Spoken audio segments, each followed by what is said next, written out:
Welcome to Israel Now News. I'm Yochanan El Rome. And I'm Rebecca Rand. In our top story, Bahrain and the United Arab Emirates have signed peace agreements with the Jewish state. U.S. President Donald Trump hosted Israeli Prime Minister Benjamin Netanyahu and the leaders of Bahrain and the UAE at the White House for the historic signing of the peace accords between the two Gulf states and Israel. Now, back in 1978, Israel signed a peace treaty with Egypt, and in 1994, Jordan established ties with the Jewish state. But in less than 1 month, President Trump has brokered normalization deals with 2 more Arab countries. Israeli Prime Minister Netanyahu thanked President Trump for his efforts, saying it took us 26 years between the second peace agreement with an Arab country and the third, but only 29 days between the third and the fourth, and there will be more. Bahrain also joined Saudi Arabia and the UAE in allowing Israeli planes to use their airspace, potentially cutting flight times from Israel to a number of destinations throughout the Middle East, Africa, and Asia. Rebecca has more details. Yes, Yochanan, several Arab states have changed their policy of banning Israeli airliners from using their airspace. Saudi Arabia, Bahrain, and the United Arab Emirates are now allowing Israeli planes to travel across their skies.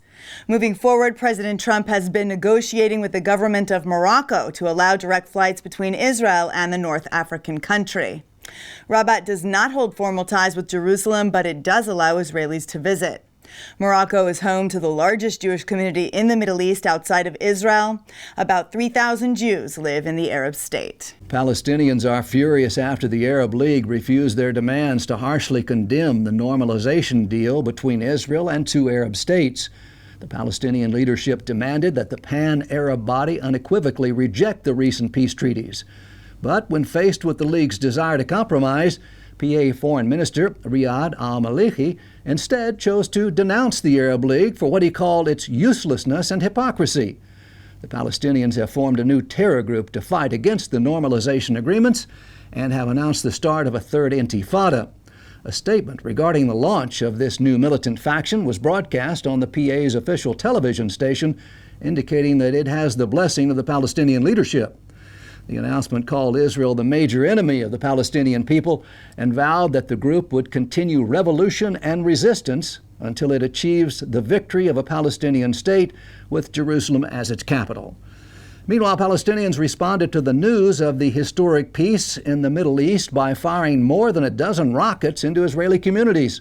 At the very moment that Arab leaders were signing peace treaties with Israel, Hamas in Gaza fired missiles into the Jewish state, injuring several civilians in the port city of Ashdod. Airstrikes in Syria have killed at least 10 Iranian-backed militiamen and destroyed a secret missile facility.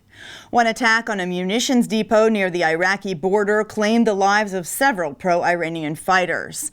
A separate strike near Aleppo demolished a building connected to Hezbollah's missile production in Syria. Iran has announced it is actively enriching uranium at the Fordow underground nuclear facility.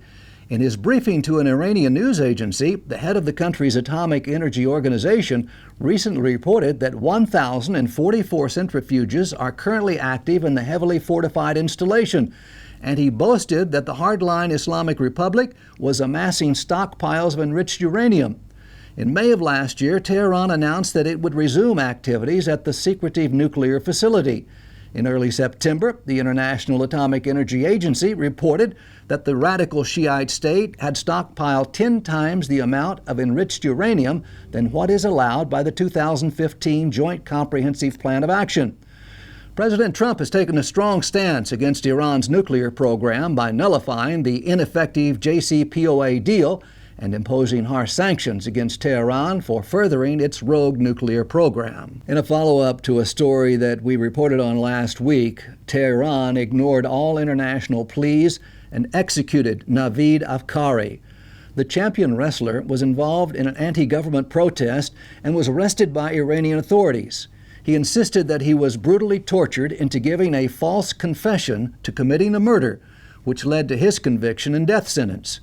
Despite pleas from the international community and world leaders, including U.S. President Donald Trump, Tehran chose to quickly execute Afkari without even allowing his family a last visit. Israeli researchers have developed a new nanotechnology system which expedites the transportation of cancer treatments to malignant cells.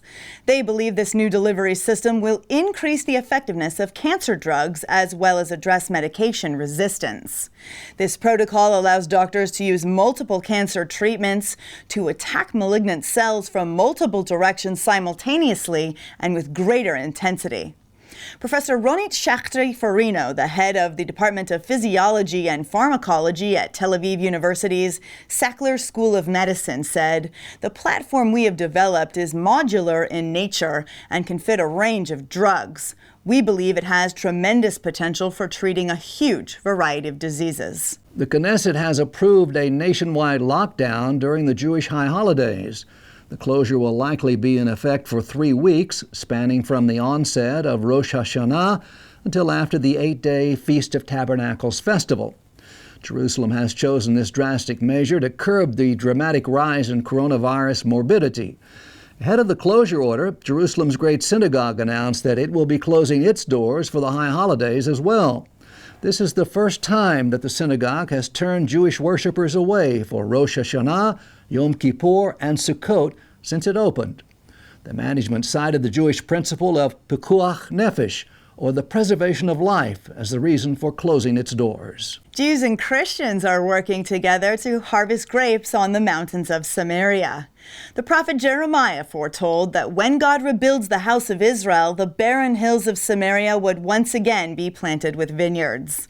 This prophecy is being realized today in the biblical heartland. Jewish farmers in and around the ancient city of Shiloh, where the Mishkan resided for 369 years, called on the help of Christians to harvest their crops to make wine. Aaron Yosef Katzov, a local Jewish farmer in the town of Eish Kodesh, praised the Christian volunteers who came to help him harvest 6 tons of grapes. He said the recent heat wave caused the sugar levels in his crops to skyrocket, and he quoted the prophet Joel, chapter 4, verse 18, which says, "In the days that God returns the captivity of Judah and Jerusalem, the mountains will drip with rich wine." The High Holy Days began on Friday night at sundown when Jews around the world celebrated Rosh Hashanah, the start of the new year, 5781. This is the beginning of the period known as the Days of Awe, commencing on the first day of the month of Tishrei according to the Hebrew calendar. The central theme of the 2-day Rosh Hashanah holiday is the acceptance of God as King. It also begins the period of tshuva, turning toward God and away from wrongdoing. The 10 days between Rosh Hashanah and the Day of Atonement, Yom Kippur, are reserved for repentance.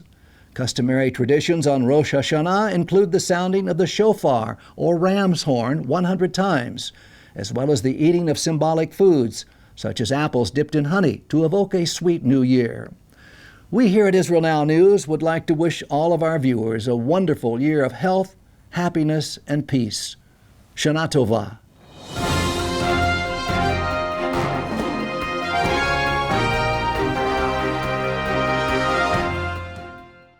We are living in mysterious yet miraculous times. We've witnessed the most remarkable fulfillment of biblical prophecy, the Jewish people's return to Israel, and the prosperity and contributions of this tiny country in such a short time. Yet we've also seen an unexpected rise in anti-Semitism, which takes the form of anti-Zionism, and alliances between groups that are fighting against the most fundamental biblical values. In the book Titus, Trump, and the Triumph of Israel, Josh Reinstein answers important questions to clarify what has driven political action from the time that the Roman Emperor Titus destroyed Jerusalem until today, when President Trump recognized Jerusalem as Israel's capital. Get your copy today and learn how faith-based diplomacy has changed the world. To order your advance copy, go to triumphofisrael.com.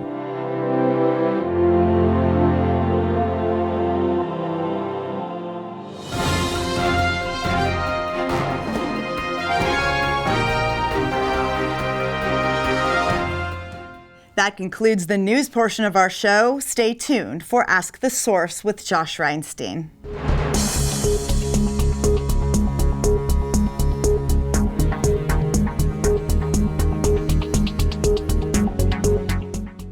Hello and welcome to Ask the Source. I'm your host Josh Reinstein and we're here in our beautiful Jerusalem studio. My guest today is Eliana Passentin. She's a representative for ancient Shiloh. Eliana, thanks for being on the show. Thank you for having me. Eliana, tell our viewers a little about what is ancient Shiloh. So ancient Shiloh is an archaeological park and national heritage site. It's one of the most beautiful and meaningful sites in Israel. It's the place of Hannah's famous prayer. It's Israel's first capital for 369 years before Jerusalem. I've been there and it's really phenomenal. It's actually the place where the Mishkan sat, even before Jerusalem. Can you tell us a little bit about that? So we know that Joshua came into Israel with the children of Israel carrying the Mishkan, carrying the tabernacle. They placed it in Gilgal right by Jericho. After 7 years of conquering, 7 years of settling, God tells Joshua to come to Shiloh, place the tabernacle there, and this becomes Israel's first capital and the center of the 12 tribes for almost 400 years. What I really like about ancient Shiloh is that you've meshed the new with the old. It's one of the most technologically advanced things that I've seen. When you go see the video and it shows you on the site how the Mishkan looked. Tell us a little about the technology that went into the back of that. So we decided that there are lots of archaeological excavations, but we decided that the technology is going to bring the people closer to the history. So there's a brand new hologram that shows you the tabernacle, what it looked like, what it meant. There's an amazing video with 12 windows for the 12 tribes where the tabernacle is superimposed on the actual site. You look straight through the windows to where history actually happened. And there's a third technology, which is a game for kids to connect to the archaeology and to the history. We really try and bring, you can come with your family for a Dig for a Day program on one hand. On the other hand, there's the advanced technology, and that's really bringing people to Shiloh. You bring in the Dig for the Day program.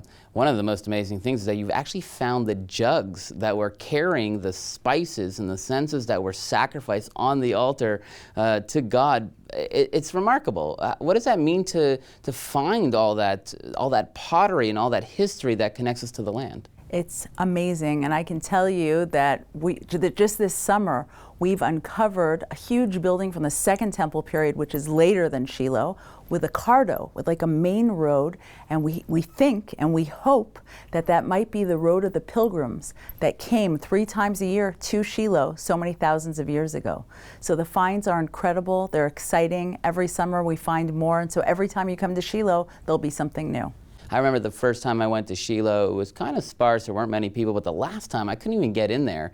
With the coronavirus raging now, how has that affected how you operate? It was really one of the premier tourist spots in Israel. That's right. So obviously there are no tourists now from abroad, but the Israelis have returned home, have come back to Shiloh, and because it's such an open space, we can bring in groups, small groups at a time, and we've had a lot of beautiful activities over the summer, and we have tourists from Israel coming, but we're waiting for the tourists from all over the world to come back. You mentioned that it's actually an active archaeological dig. What are some of the big findings you found in the past? So we found, as you discussed, those collar rim jugs from the time of Joshua. We found over 70 of those. And we've just uncovered that beautiful cardo, and there's a wine press that's being restored from over 2,000 years ago that's going to be in the middle of the visitor center that we are going to be building in the near future. We're in the time of Rosh Hashanah, the Jewish New Year. You mentioned Hannah's prayer. How does that connect into the time right now?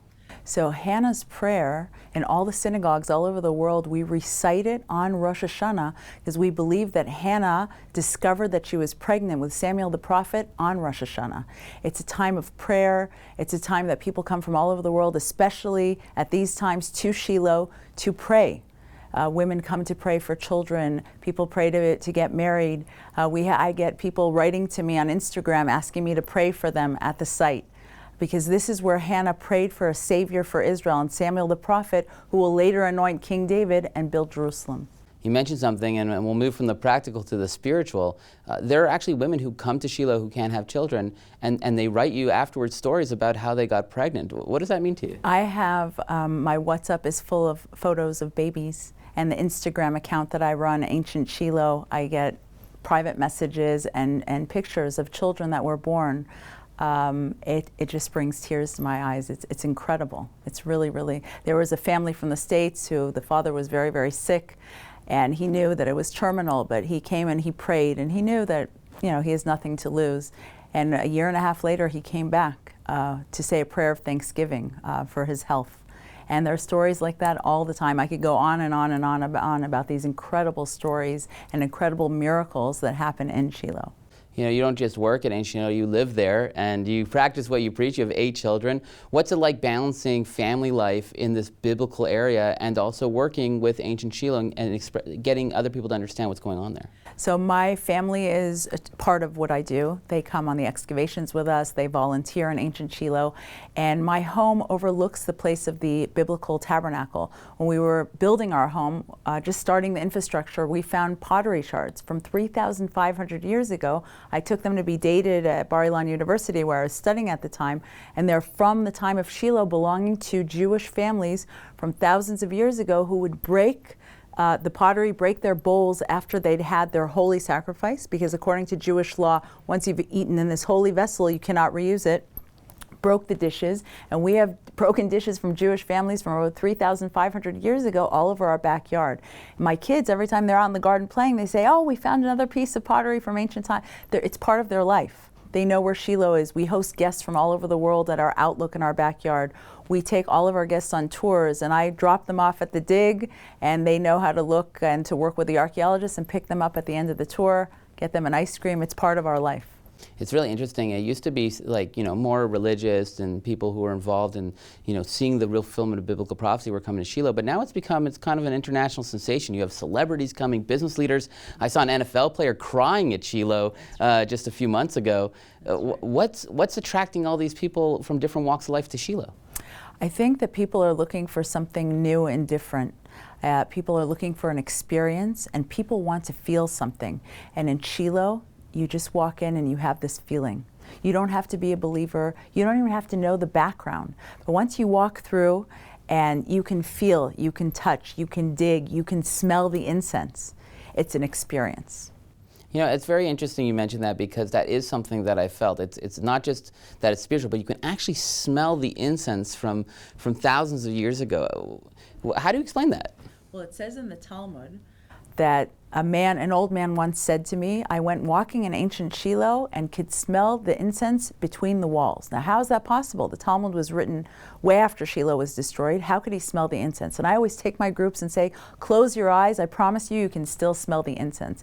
And it's because the region, the inheritance of the biblical tribe of Ephraim is that area. Shiloh is in the biblical tribe of Ephraim. And they were known to do good deeds. There's a story in the book of Judges of a man who he was idol worshiping. His name was Micha. It's literally across the street in ancient times.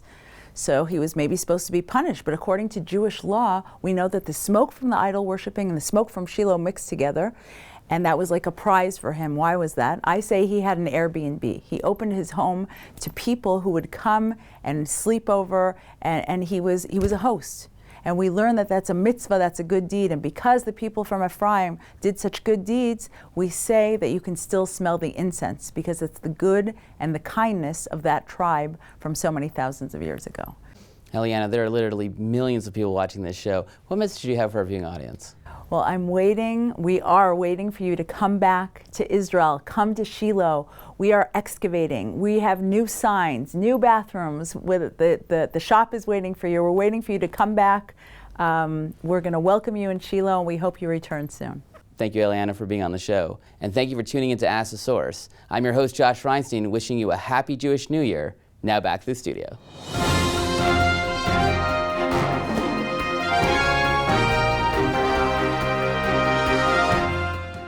Up next, the return to Zion with Karen Hayesod.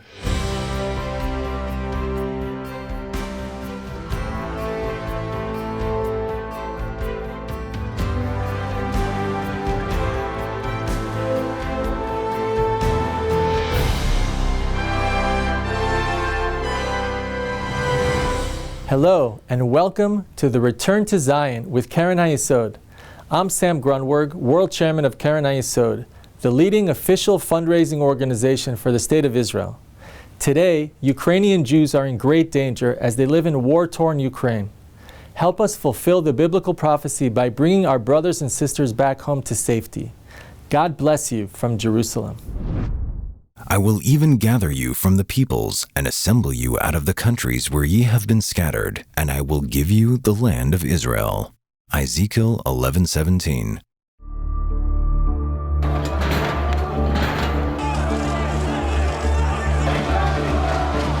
In eastern Ukraine, over the past 2.5 years, a brutal and cruel war has been raging.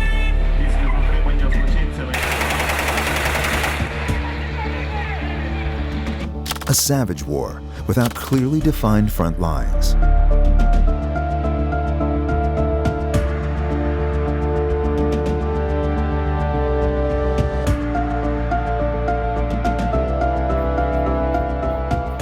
Against this backdrop, the Jews of eastern Ukraine have been in peril.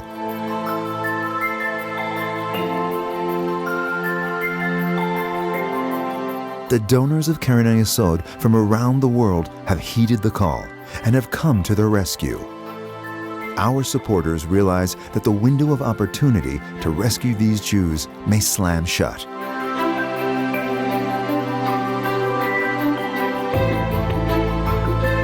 Lift up your eyes and look around. All your children gather and come to you. Isaiah 49:18. We are here to support, all of us, the Jewish people who return to their homeland, to support each other. These Jews must be extracted from burning towns, from raging battles, and from the chaos of eastern Ukraine, and brought back to their ancient homeland. Я решила приехать в Израиль, потому что я последние полгода почувствовала свои еврейские корни и поняла, что я не могу больше находиться в своей стране, и я должна вернуться на свою историческую родину. Корни говорят сами о себе, было рвение, плюс хотелось, чтобы сын узнал.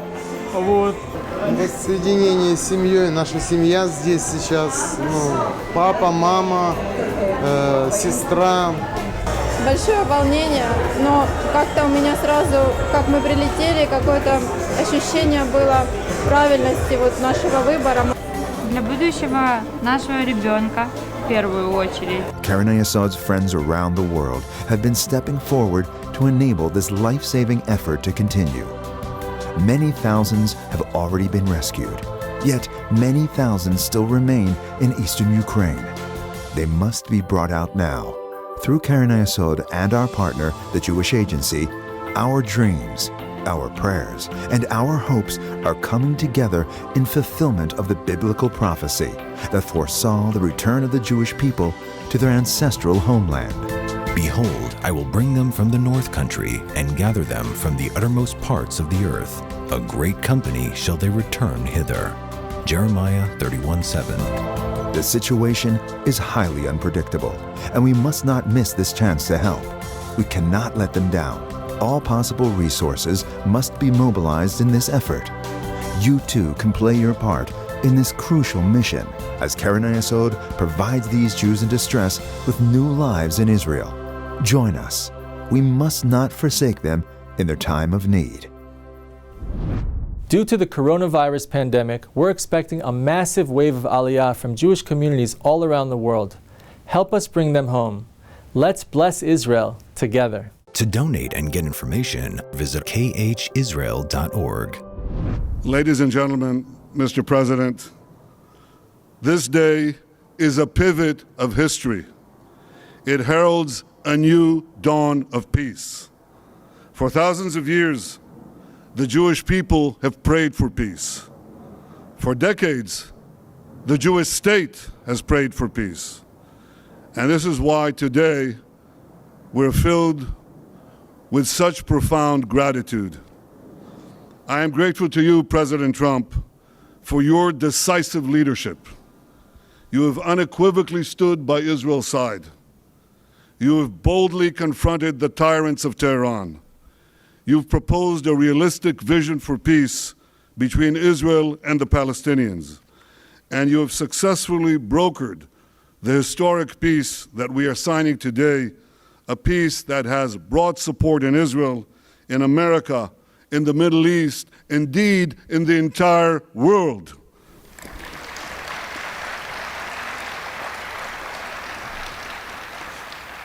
I am grateful to Crown Prince Mohammed bin Zayed of the United Arab Emirates and to you, Foreign Minister Abdullah bin Zayed.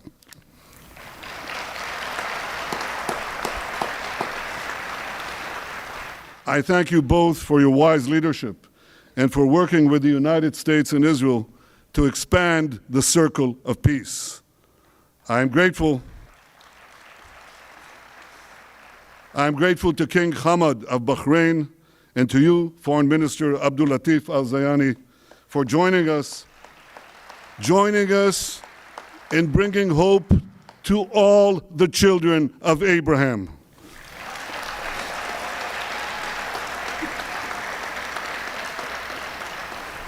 To all of Israel's friends in the Middle East, those who are with us today and those who will join us tomorrow, I say, Assalamu alaikum. Peace unto thee. Shalom. And you have heard from the President that he is already lining up more and more countries. This is unimaginable a few years ago, but with resolve, determination, a fresh look at the way peace is done, this is being achieved. Thank you, Mr. President. Lift up your eyes and look around. All your children gather and come to you. The biblical prophecy is unfolding right before our very eyes. The people of Israel are returning to the Promised Land after 2,000 years of exile. But millions of Jews are still longing to come home. Anti-Semitism threatens many of the Jews. We must rescue them before the window of opportunity slams shut. Bless Israel by supporting Keren HaYesod United Israel Appeal, the leading official fundraising organization for the State of Israel. Together, we can fulfill the prophecy of the Bible. Let's bless Israel together. To donate and get information, visit our website at www.khisrael.org.